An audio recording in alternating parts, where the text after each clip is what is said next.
4 ಬಜೆಟ್ಗಳಲ್ಲಿ revenue deficit ಆಗಿದೆ ಹೊರತು revenue surplus ಇಲ್ಲ.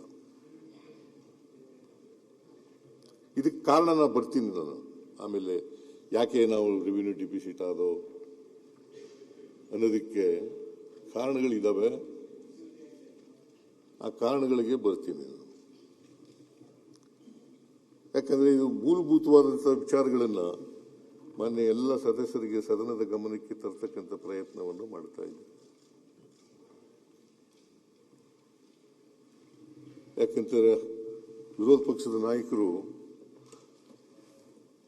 ಸಾಲ ಮಾಡಿಬಿಟ್ಟಿದ್ದಾರೆ ಅಂತ ಹೇಳ್ತಾರೆ. ಆಕ್ಸಿಜನ್ ಮೇಲೆ ನಿಂತಿದೆ ಈ ಸರ್ಕಾರ, ಸಾಲದ ಆಕ್ಸಿಜನ್ ಮೇಲೆ ನಿಂತಿದೆ ಸಾಲ.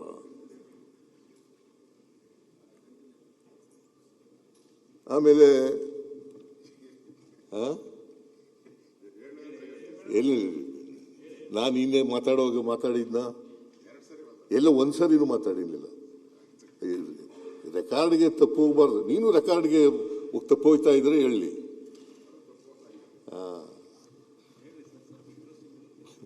ಇಂಟ್ರೆಸ್ಟಿಂಗ್ ಏನು ಬೇಡ, ನಾವು ಹೇಳೋದೇ ಇಂಟ್ರೆಸ್ಟಿಂಗು, ನೀವು ಕೇಳೋದೇ ಇಂಟ್ರೆಸ್ಟಿಂಗು.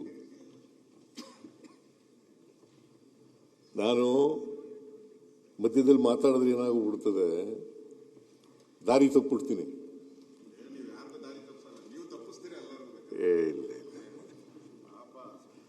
ಪಕ್ಕದಲ್ಲೆಲ್ಲ ಇರೋರೆಲ್ಲ ಪಾಪ ದಾರಿ ತಪ್ಪಿಟ್ಟು ಕಾಣೆ ಆಗ್ಬಿಟ್ಟಿದ್ದಾರೆ. ಅವರು ಎಲ್ಲಿ ಹೋಗಿದ್ದಾರೆ, ಎಲ್ಲಿ ಹುಡುಕ್ಬೇಕು, ಅವ್ರನ್ನೆಲ್ಲ ಬ್ಯಾಟ್ರಿ ಹಾಕೊಂಡು ಹುಡುಕ್ಬೇಕು, ಆ ಸ್ಥಿತಿಗೆ ತಂದಿದ್ದೀರಾ.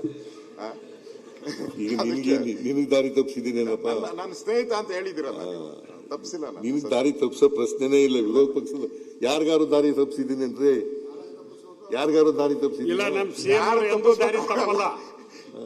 ಅಲ್ಲ, ಯಾರನ್ನ ತಪ್ಪಿಸ್ಬೇಕು ಅವ್ರನ್ನ ತಪ್ಪಿಸಿದ್ರೆ, ಯಾರಿಗೂ ತಪ್ಪಿಸ, ಯಾರನ್ನ ತಪ್ಪಿಸ್ಬೇಕು ಅವ್ರು ಕರೆಕ್ಟ್ ಅಧ್ಯಕ್ಷರೇ ದಾರಿ ಕಾಣದಾಗಿದೆ ಅಂತ ಹೇಳ್ಬಿಟ್ಟು